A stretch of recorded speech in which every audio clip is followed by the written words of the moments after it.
Have you noticed how little attention science and health issues get in the media? Totally, Edgar, yet science information is very important. Yeah, for sure. That's why the Health Journalists Network is here. How can they help? They are a group of journalists dedicated to advancing public understanding of healthcare issues through impactful reporting on health and science. Oh, really? Yes, they meet up every month with scientists and researchers, policymakers, and activists at the science media cafes. They then relay what they discuss to the public. Does that benefit us? Oh yes, very much so. This helps with health and science literacy for a healthy Ugandan society. Okay. I love getting informed about science and health issues. Health information makes all the difference between life and death. I'll look them up and engage them. That's great. They are based all over the country. Oh, okay. That's interesting, and they should be making real impact. They are empowering health communities through journalism. Journalists can save lives just like doctors.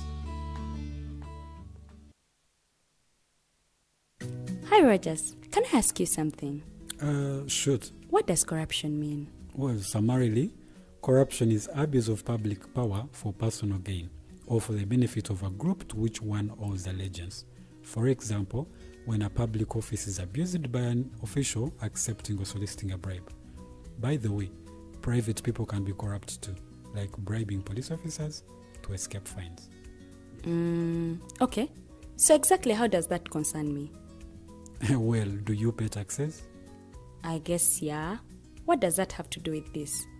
Everything.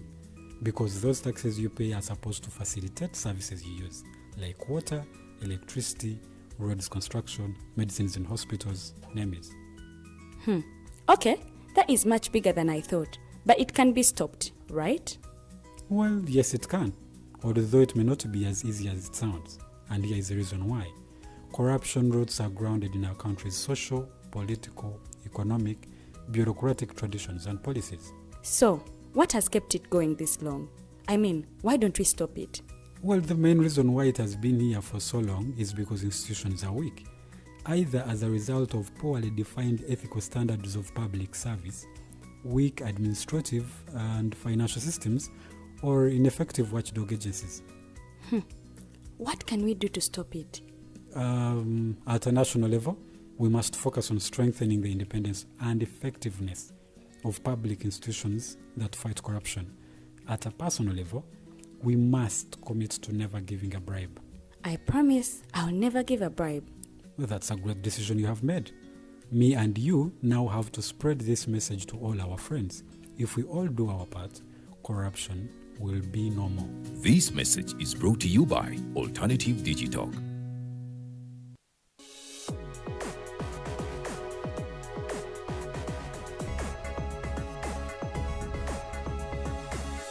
The Alternative Digital. Real issues, real talk.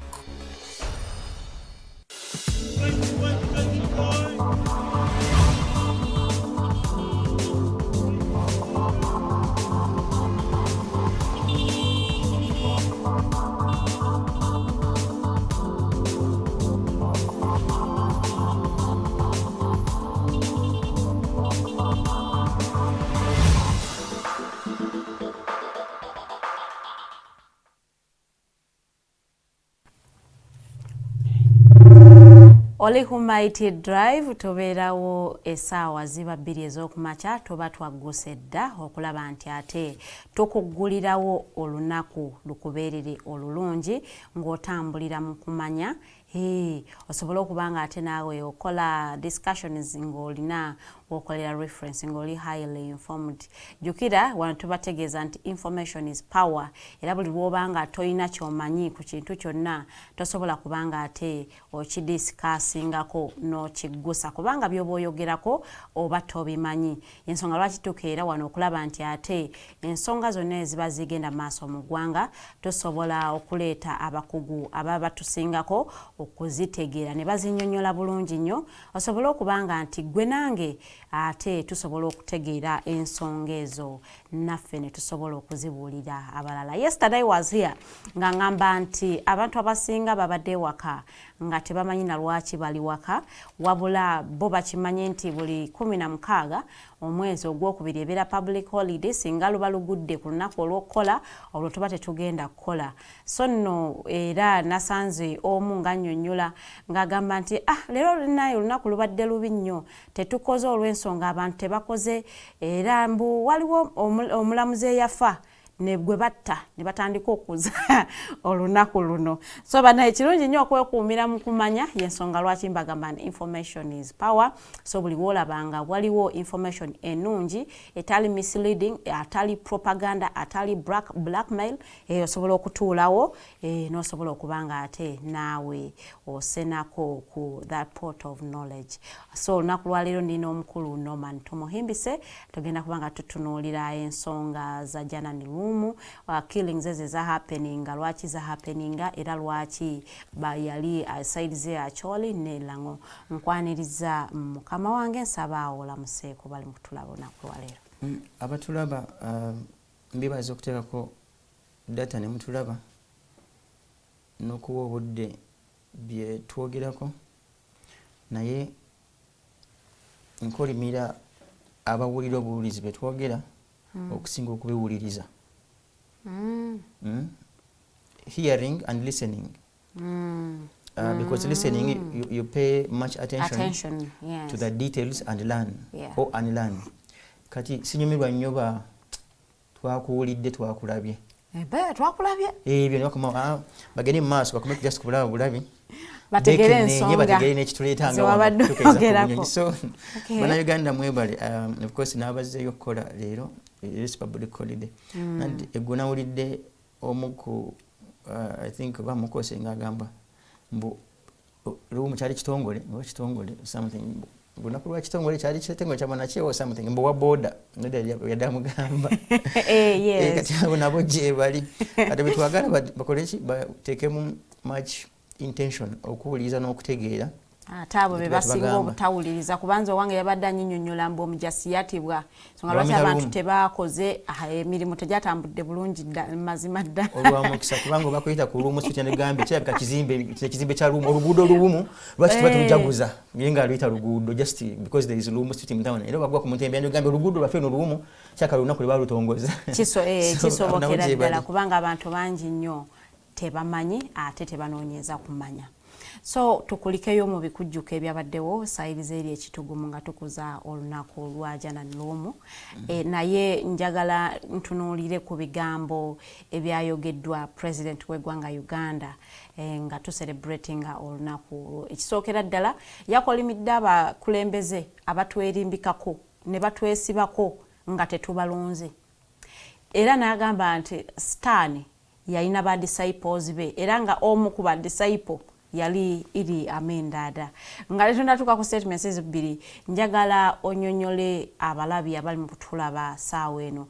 Kiki ekyaliddinga kukuttibwa kw'abalango paka kukuttibwa kw'omukulu jana n'omu? To put records straight, Janan was an Acholi. Naye by and large nga tekiriko kubuusabuusa.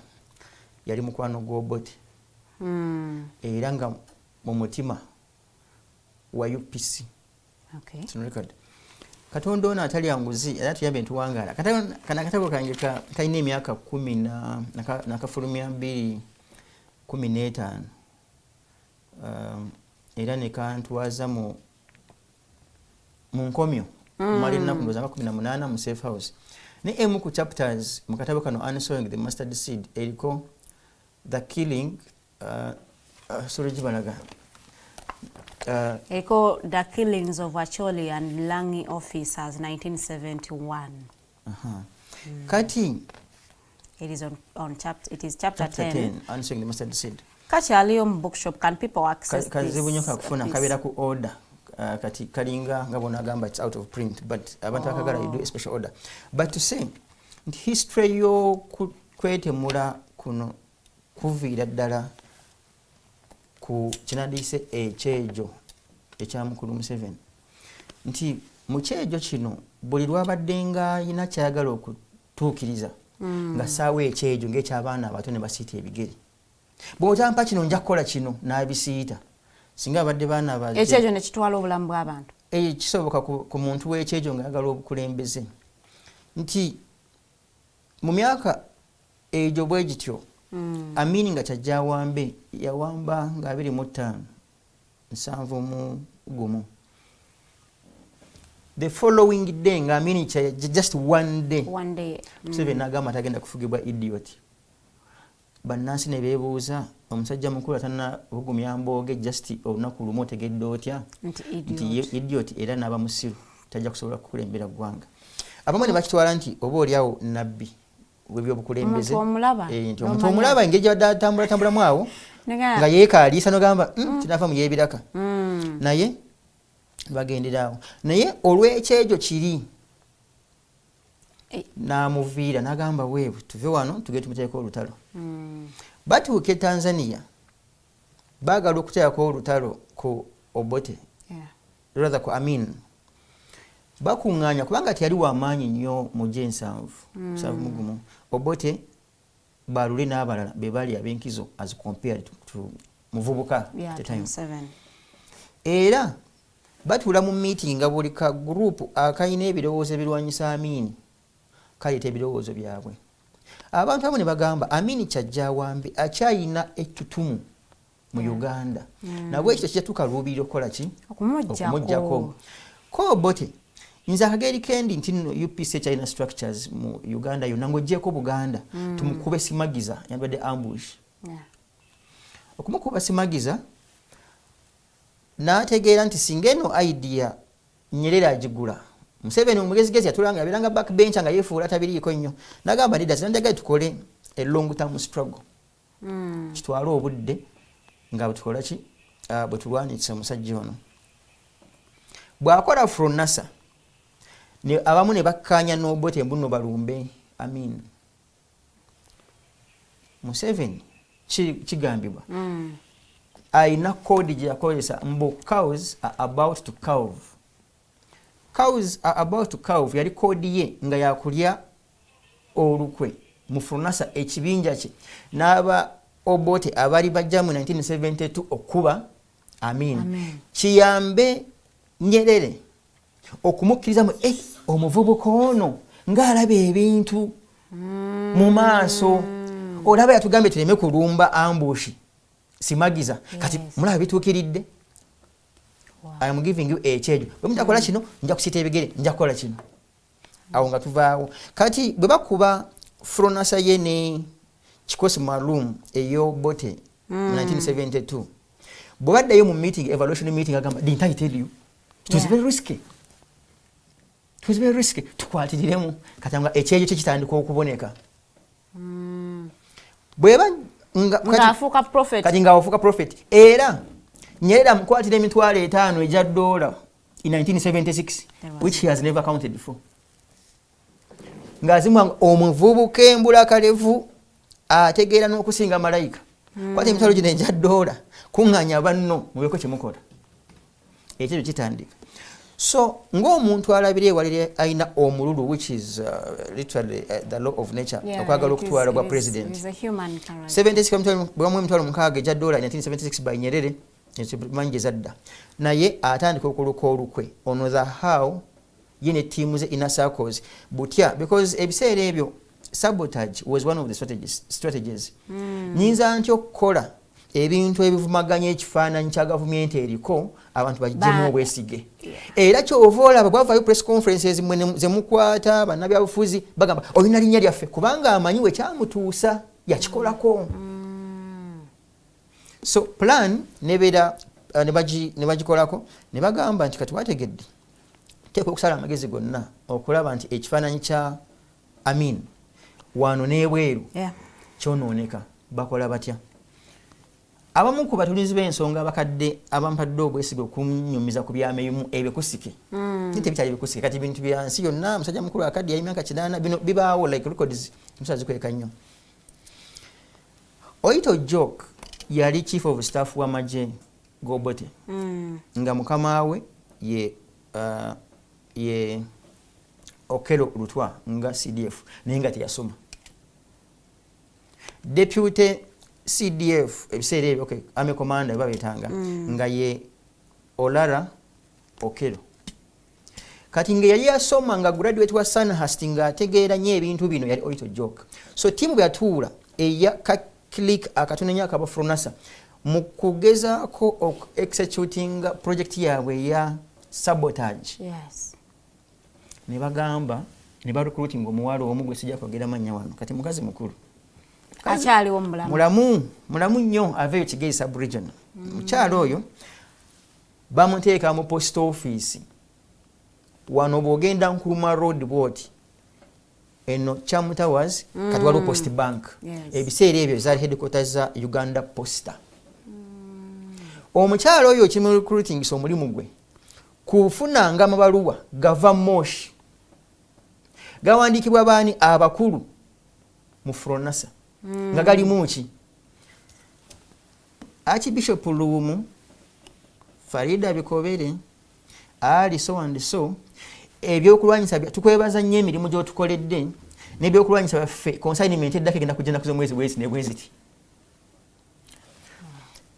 Ndese certificate eno bajja kunyamba kubaja kugizoominga eno signature yono omusajja eno signature oyito joke one wansi eno signature ya oyito joke certificate yani eno certificate ya mulwanyi naye na mege wa Fronasa naye kati njagala ku emphasize ku signature ya oyito joke ya chief of staff signature eno kigambibwa ku byenfuna nga research eri omuwandiisi eno signature ya chief of staff oyito joke yali mulango first of all kati bawandikanga amabaluwa ago abanene ennyo mu Fronasa nga batyako signature yani nga bafojinga signature oyito joke nga gyebateekako ebipapula ebyo kati ng'ebbaluwa olw'okuba oli omuwala baali bamurecruitinga nga agent waabwe mu post office nga photocopingamu ebbaluwa zino ng'azisindika mu State Research Bureau nga tannagikuwa era ne bwo singa Namirembe Cathedral akayivu zaabwe beerufu agamba baluwa agamu gakyalimu akayivu zaabwe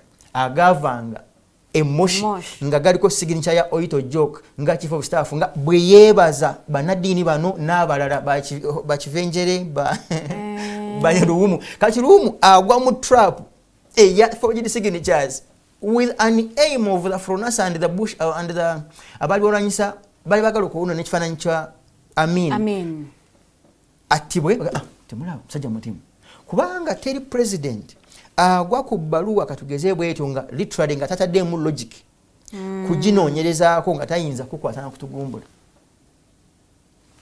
So that is why mubakkiriza era mu mutima obumu ku butemu bwabeerangawo ebiseera ebyo bwali planned nga Amin would operate out of ignorance ng'era bakozesa abamu ku bantu nga bait nti bwakola kino kyovola bakyawaawaza nnyo amatwe ensi yonna kigamba attane Archbishop naye ebyama ebimu tebavaayo kwogera butuufu bwabyo nga bwe byali nti lwaki Amin teyasobola kutta Luumu kuva 1971 n'amulinda paka 1976.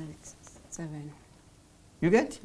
So that is a summary of some of the olaga nti okutibwa kwa byebiriwo okay byebituufu siraga bulazi byeraga onyonyola nti okutibwa kwa General Luumu it was a setup by people okusiga ekifaananyi ekibi yes olw'abantu olwa power struggle ey'abantu abaali batalina kyakuzza nga balina kusaawo mbeera nti ono omutego akanyebwa n'akola kino akola. That's why ne mu kitabo kya mukulu Museveni nera Dr. Mbanacho original yagamba nga mbo balinga beteefuteefu nnyo okukozesa Amin ensobi.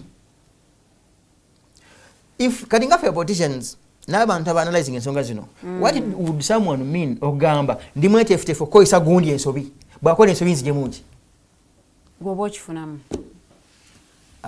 Mulemirembe Luumu but eyo yemu examples bangi waliwo Brigadier Lokoya gwe batta ne bamuziika n'endiga eyekitugumu era bwe bagezaako okubuuza mukulu Museveni musamu nga bagezaako mukolako interview n'agamba mbu Brigadier Lokoya Amin yamutta ne beebuuza bw'aba Amin yamutta kubanga Amin nga bagamba Amin yamutta olw'okuba yali amuwaayiriza ng'awaayo report eri Obote mbu Amin y'omu ku baali banyaga ebyobugagga e Congo kati nga abantu beebuuza bw'abanga Amin yatta Lokoya lwaki gwe wandidduse nga Amin kyajja awambe tewandisigaddewo n'akuwa n'ekifo nga literally nga takuvunaana kuba nti olina omukono gwonna mu lokoya, but by and large obutemu omu bwabeerangawo nga bwe bwali mu Luweero. It was a power struggle. Era twagala okusiga ekifaananyi ensi yonna nti Mukulu Museveni n'abalala abatono be bamu ku, in fact Mukulu Museveni yekka on record y'omu ku basobodde, which is on record and tetugenda kukikweka, abasobodde okutta nga bajja mu bukulembeze n'okutta babusigalemu in Ugandan records, because Obote bwe yali ali mu bukulembeze ng'ajja mu bukulembeze teyassaawo olutalo bantu bwe baafiira afune obukulembeze. Ye okutta kwe okumu kwaliwo to consolidate his power. I mean, he had a bloodless coup nga bwe twogera abasoma political science. Naye teyatta ng'ajja mu bukulembeze, yatta kweremeza mu bukulembeze. Mukulu Museveni ku mirambo egiri Luweero gye bagabana n'Obote yatta ajja mu bukulembeze, era obumu ku butemu bubaddengawo kwenywereza mu bukulembeze. Kyekimufuula ow'enkizo ku balala. Kyekiri ekyejo kye nagambye nti kino ekyejo ne bwe yakola bye yakola, of course ng'eggwanga tunogenda mu maaso, ne bwe yakola bye yakola, bwe yajja mu 86 n'abasaba emyaka 4 giba giggwako. No, in fact sina 86 Yusufu Lwe bwe yafa n'akola ekyejo e Bungereza. Kati nze mundese mutya biki n'akonvininga bakanyihamba n'abalala, bagamba munnanga ate munnanga ow'ekyejo tekayabeera chairperson wa NRM, a political wing and the military wing. Ekyejo ne kimuyisaawo. 86 bw'awamba n'asooka abalimba ngenda kufegayo emyaka 1990 baviire n'akola ekyejo. Kati eggwanga ndireseewa bannange n'asiita ebigere ne bamwongera. Ekyejo ne kimuyisaawo. 96 akola constitution n'akola ekyejo. Constitution bannange mpya ngirekeraani kanjigezese. Ekyejo n'asiita ebigere ne kimuyisaawo. 2011 n'akola ekyejo. Nze akalulu tekanzaayo tekanzia mu buyinza n'akola ekyejo ne kimuyisaawo. Nadamu n'akola ekyejo n'abagamba nze akalulu nkakwatamu ngenda mu nsiko. Solitwale musajja mukulu ye bambi, with all respect, azinga afloatinga ekyejo kye ne kimuyisaawo, akaaba amaziga agabuzaabuza n'olw'ekyejo n'ekyejo. Kyova olaba n'akalulu kamala okuboneka n'akaakaggwa atandika n'ekyejo nze banzibye. Bobi Wine yanziba 2021 ne 2026 yabeesoose kye bayita he has succeeded nga afloatinga nnyo ekyejo kye ne mukikiririzaamu. Naye omuntu yali badde yeetaaga ku kyejo kya president bwe kibanga kimufunisa ebintu kimutuusa ku kyali kusaawa. Ng'eggwanga mukifiirwamu kubanga ekyejo kino ne mubeera ewammwe. Omwana bwakola ekyejo n'asiita ebigere n'atonya eminyira ne muwa ekigaati banne basula enjala. Nenja bwe tagamanyi nze n'asiita ebigere nze bampe n'ekiri bw'asonga ku kya munne. Kati n'omwana ne mutabani we ekyejo kye kimu nange nga taata. You get so kibeeranga kino ekyejo kiina bye kikosa bwe kitebeera temed. Kyova olaba bwe twakolanga ekyejo nga tuli bato nga nalo nga kuyisaamu emiziŋŋoonyo nti gwe tojja kubeera mulungi omu. So we can't be run ku kyejo for over 40 years. So ekyejo, it is what has led to some of the problems in this country. Talking about kubeera mulungi omu, omukulembeze yabadde ng'ayogerako eri abo abazze okucelebratinga olunaku lwa Janani Lumu. Yagambye nti ye, in fact ye expressinze okuwulira kwe eri abakulembeze abeesiba ku bantu, those who impose themselves on us nga tetubaagala ne babeesibako nga tebabalonze. Nagamba nti omu ku abo abakulembeze yali Idi Amin, yeesiba ku bannayuganda nga bannayuganda tebamwetaaga. Era ku lunaku lwe lumu n'agamba nti era Satan alina disciples, beranga omu ku ba disciples yali omukulembeze Idi Amin dada. Kiki tuzze nga tulaba statements zino nga zikolebwa omukulembeze against the late president Idi Amin. Kiki ekireetera olutalo oba oluwonko wakati w'abakulu bano ababiri nti paka saawa eno yadde oli yava mu buyinza naye era akyamubeera ng'alaga obutali okugamba nti amwagala? Ekisooka kya byonna Mukulu Museveni, he's a good political scientist. Era omusajja oyo talina statement yayogera nga tagifunamu. Okay. So bw'abeera eyo waggulu kwongera kubakyaya Idi Amin n'eggwanga byonna litegere nti mubi. naye kati omuntu eyafa some years back kati bwe buzibu obumu kukooli omwana w'ekyejo nti omwana w'ekyejo abeera rufaaringa ne kimwe amukoledde eggulo kubanga amanyi nti alina kutambulira mu njogera y'eddiini spiritually sitaani disciple bigambo bya ddiini ebyo kukemebwa being led so teyandyogedde kintu kisingaawo naye mu mutima omanyi bwe tugenda nga tukula otandika olumu okwefumiitiriza I want to believe nti mukulu Museveni ku myaka 80 mu gy'alina era abeera bw'anategeera nti kyonna kyaliko alina bingi bye yakola ng'omuvubuka omujagujagu ebiseera ebyo ng'alina naye ebiruubirirwa nti wabeerawo akaseera kwekuba mu mutima notegeera nti nakola kiri naye okwekaza mu public kujjawo byakwekwasa nti nze oli yali sitaani kati nze malayika wammwe naye ate ekyewunyisa ng'era basikola zamu bagambye era some good years later twandifunayo omukulembeze bwe tunaba nga tufunye mukisa gufuna mukulembeze wa muntu mulamu anarifaaringako era mukulu Museveni naye nga in fact no recently council Lwakafuzi yagamba nti mukulu Museveni was good until the devil yabyogedde by the way yabyogedde nga mukulu Museveni tanagenda nawa naye yafuuse disciple nga tanagenda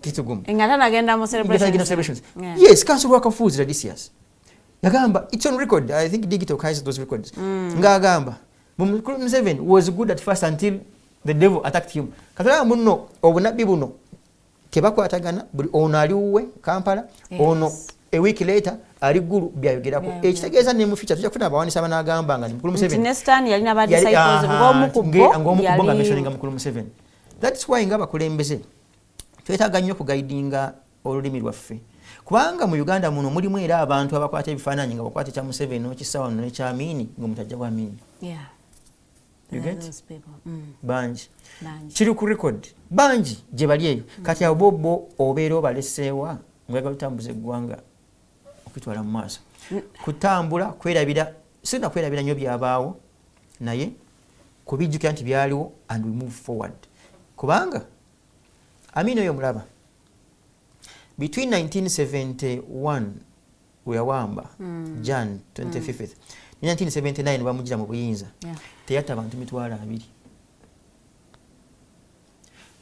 tebawera era mukulu Museveni ne mu kitabo kino original Sowing the Mustard Seed by God's Grace kyenako ne copy agamba nti ye Amini obuzibu nesina Museveni yeka abasinga era bascholars Amini obuzibu yabeeranga nabo ennyo bw'abantu basoma abali abatono yes abali abatono ono musajja mukulu omulaba ne foot soldier amutuga in courts just in town have a placard move around say there is stop a cop what the army men will shoot at them emitwalo egikunukkiriza mu 8 tukakadde gye giri ku record era yateranga nnyo n'okugenda eruweero okulaba obuwanga bw'abantu abafiira eruweero abamanyiddwa ab'eruweero because eggwanga lyonna lyatemulwa naye okutemula ennyo kwasinga mu luweero triangle katugeze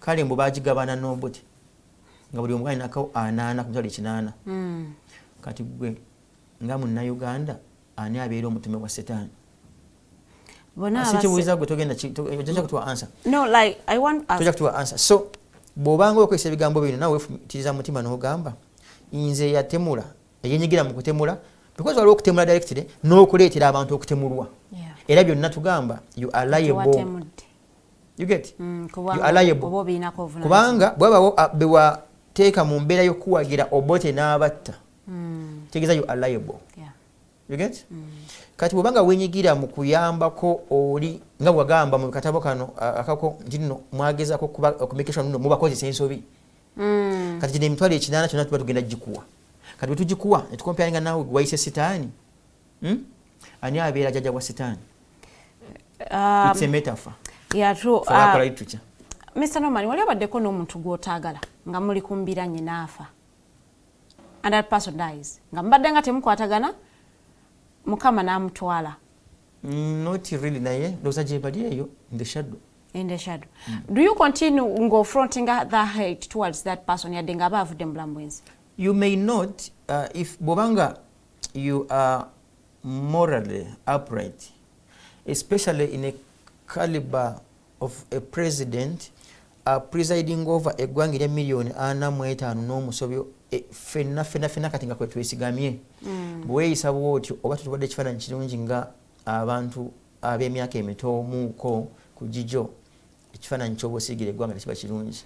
Kyandibadde byabaawo naye kirungi mukulu Museveni nga celebrating oba yalina Thanksgiving oba yali I think yali Thanksgiving if I'm not mistaken, yali namu State House yagamba balina ebintu byawandiise byagala okureleasinga ng'afudde. Manyi omusajja mukulu nze ng'omuntu mugoberera nnyo kubanga mukumugoberera kivula banawandika katabo kange Answering the Mustard Seed nga nziramu kano akakadde n'awandika akapya ng'alinga ddamu akange.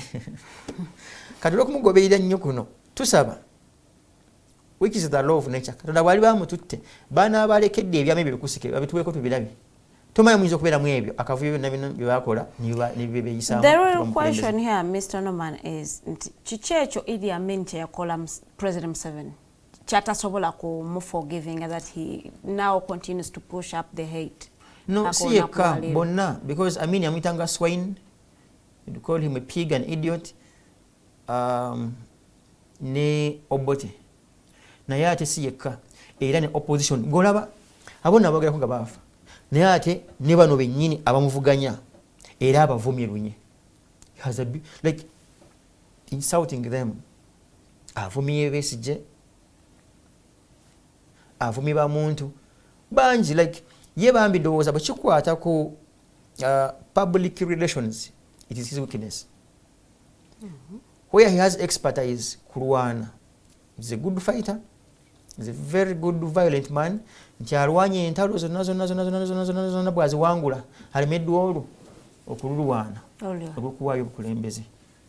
Zonna zino azirwanye n'asigaza lumu olugendo lulumuyinze olw'okuwaayo obukulembeze. Naye zisigadde zonna ez'emmundu kuvuma abantu ova ku mukulembeze w'eggwanga akugamba mbu when you poke your finger in something which I'm not mentioning here because I don't want to be like him, a whole president of the Republic of Uganda nagamba n'okugamba on record ngagamba mbu bannayuganda some people tebasobola kutegeera unless bagamba Uganda eat your mother's something. My dear, yabyogera emyaka 7 mu giijo oyo musajja mukulu. Kati omanya nti eyo that's not his calling. Ekyo kyo kyamugwa kkono si mwogezi mulungi. Kati n'omanya nti alina ebirungi ebirala ekyo kyagaana. So bwe kibaawo bwe kityo nga ofaayo nnyo ofuna ttiimu y'abahandlers bakugamba kino kijja kukola kyo kijja kukola. Naye omusajja mukulu ayimirira mukati n'agamba I will crash. You know, crashing kusaanyaawo kumalawo tetwategeera. Crashing by killing, crashing by compromise and bribery, crashing. How? So when you highlight the word crashing, I will crush the opposition. N'okwata abaana ba Nuupu ne babeera mu kkomera for over 5 years. N'okwata nga Besigye n'abeera mu kkomera for now a year plus. N'okwata abalala. So abamu ne bafa. Tutandika okugamba nti crashing Roman 1, killing. Roman 2, imprisonment. Roman 3, bribery. Roman 4, disappearances. Roman 5, because we highlight crashing. Eating opposition like sambusa. Yachogera kololo. Agamba, I will eat opposition like samosa.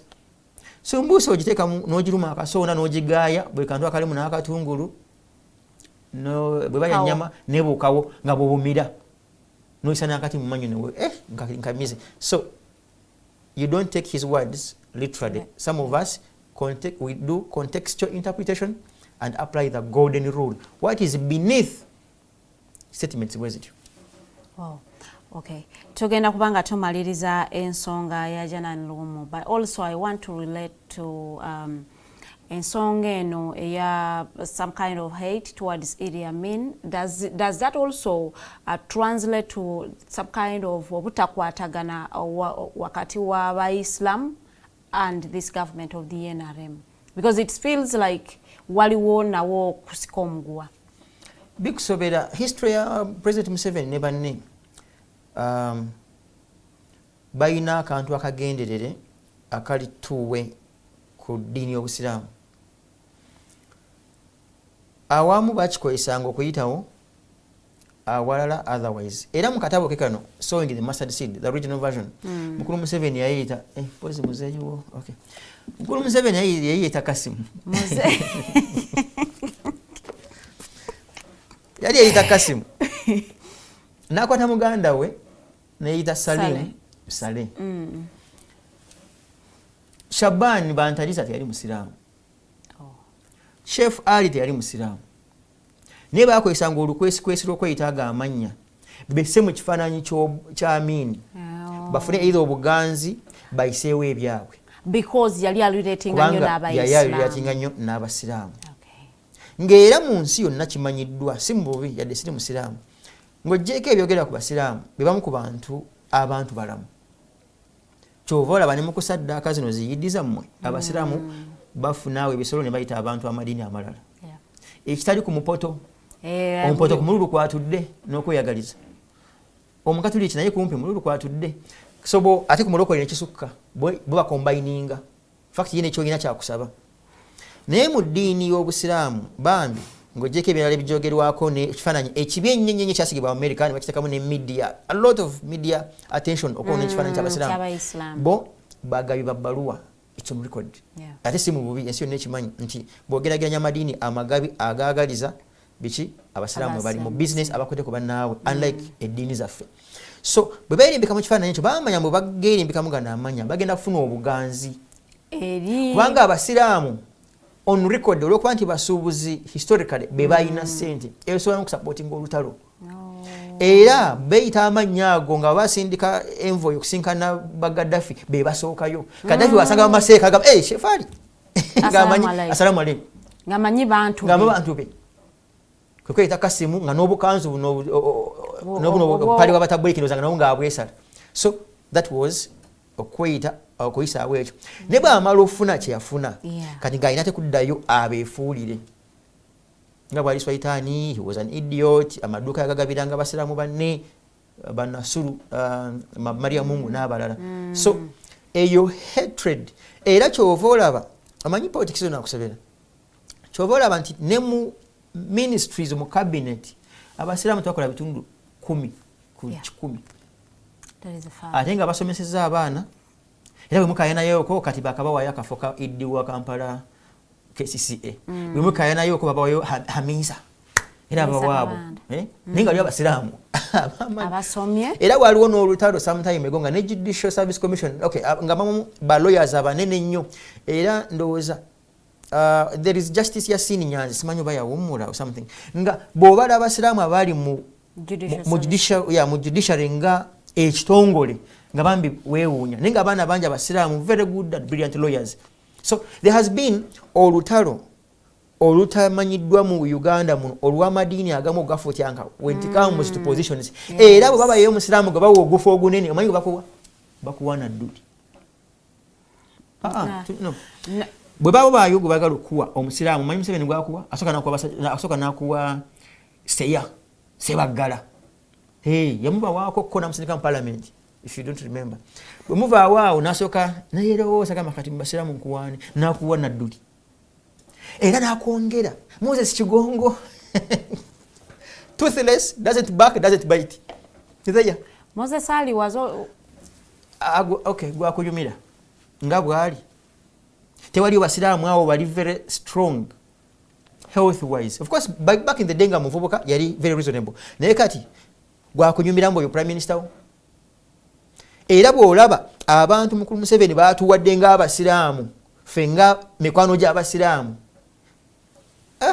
odda mukati ne weewuunya era nkwaddeko amanya amangungu ne nkugamba akuwa Moses Kigongo nga chairperson we naye ekituufu kyakola kenyini mu bubuuza Moses Kigongo mu karuumu nojjako amatala Moses Kigongo naye Alhaji Kigongo ekituufu kyokola mu gavumenti eno olina obuyinza ga mwana wange ebya Kaisari ebya Katonda bya Katonda. Era ye yategeera omukugu omu yagambye yategeera nnyo amaanyi agali mu bumyuka bwe n'ategeera mbu obumyuka bwange tolingizanga oba oli aliko piraawo azinga ebifinga 10 tolingizaayo era kati akalulu tekawedde fako biri kusowaani akalulu kawedde singa Museveni wakomawo 230 kigongolo agenda okudda so nkwadde ekifaananyi kya obusiraamu bazzenga bufutyanka era by and large eno government runningibwa ennyo Protestants bebali in charge Protestants naye you may not in quotes okukimuteekako because faba digging deeper mu global politics chiva Canterbury Bungereza nti ne queen ebiseera ebyo tebayagalanga mu Catholic kubanga literally mu mitwe gyabwe nti mu Catholic bwafuga some country to them Rome yebera in charge. So it's a long journey that you may not blame it on him. Lwakuba as a revolutionary oba olina okujja n'obako okyuse mindset eyo teyuga a country can be led by very wonderful Muslims who are there and very articulate niba bero mu orthodox. In fact okukulakulanya eggwanga buli dini yandibaddemu proportional representation. Exactly. Naye bwe bityo kisobokera ddala nti alina fear ey'okuba nti alowooza nti n'abantu abalala bayinza okukozesa obukodyo bwe baakozesa ne beerimbika mu bayisiraamu ne bafuna funding okuva mu ezensi ez'abayisiraamu ne babuggyako obukulembeze bwe. Anyway tugenda kuba nga tuwumulamuko katono nnyo bwe tukomawo tugenda kutunuulira ate okufa kw'abannamagye okuli mu kweyongera buli kadde. Very good morning tukomawo.